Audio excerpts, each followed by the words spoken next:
You're watching Outsiders. It is a very sad and disturbing morning here in Sydney. A beautiful autumn afternoon in one of the most beautiful cities in the world, and 6 people were murdered yesterday afternoon in Bondi Junction.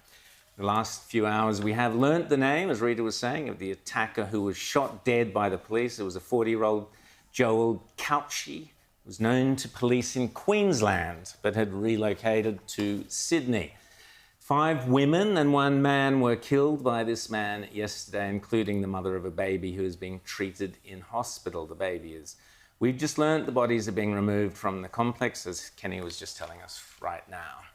Bondi Beach is one of the most iconic Australian locations, known and loved around the world. To the north, it's the beautiful, dazzling harbourside homes of Double Bay, Rose Bay, Watsons Bay and the harbour. To the east, you've got the world-famous surfing beaches of Bondi, Bronte, Tamarama. To the west, the bustling cafe city street life of Paddington and Oxford Street. No visitor to Sydney would not be very familiar with certainly some, if not all, of those iconic places, and smack bang in the middle of them, the shopping hub of Bondi Junction. Bondi is also the home, as we were saying, to Sydney's most vibrant, exciting and important Jewish communities. The police at this moment have not yet given us the motive for the murderous knife rampage by this lone knife-wielding John Couchy character, but they do say it is not terrorism-related.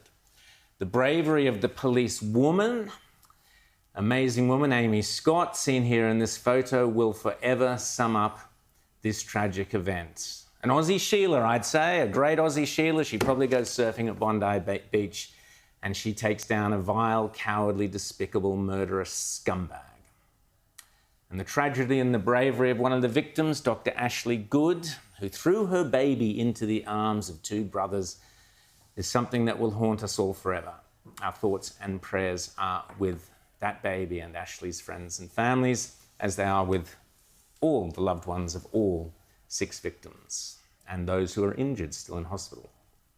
But we all need to know what led to this dreadful, premeditated, murderous rampage, targeting women and even a baby.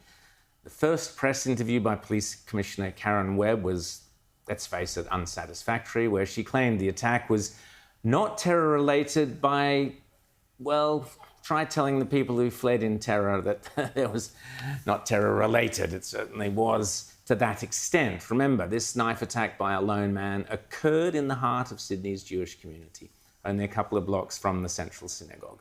Whether deliberately or not, terror, yes, terror, stalked Bondi Junction yesterday.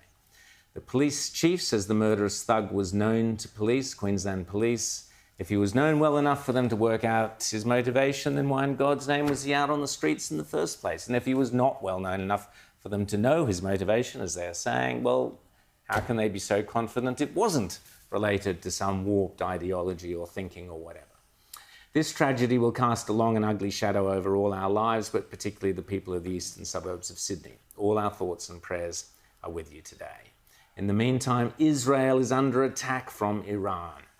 This is the direct result of weak Western leadership, the type of weak leadership personified by Joe Biden, by Kamala Harris, and in my opinion, here in Australia, by Anthony Albanese and Penny Wong, who have disgraced themselves in the last few weeks with their attitudes and comments on Israel and Gaza. In my opinion, you are either unequivocally on the side of Israel and will defend her to the hilt, or you are not.